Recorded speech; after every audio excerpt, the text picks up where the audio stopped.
விருதுநகர் மாவட்டம் ஸ்ரீவில்லிபுத்தூர் மற்றும் அதன் சுற்றுவட்டார பகுதிகளில் மீண்டும் காய்ச்சல் பரவி வருகிறது.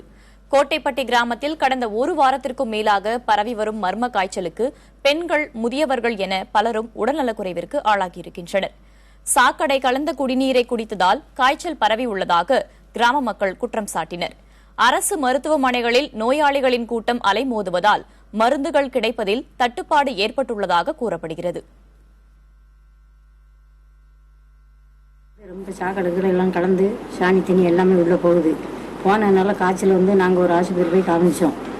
அவங்க பார்த்துட்டு அங்கே ரத்தம் சுகர்லாம் பார்த்துட்டு டெங்கு காய்ச்சல் அப்படின்னு சொல்லி ஒரு மாதம் லட்சுமி ஆஸ்பத்திரியில் போய் ட்ரீட்மெண்ட் எடுத்துக்கிட்டு மாத்திரை மருந்தெல்லாம் கொடுத்துக்கிட்டு இருக்கோம். அது நிறைய பேருக்கு அது மாதிரி உண்டு.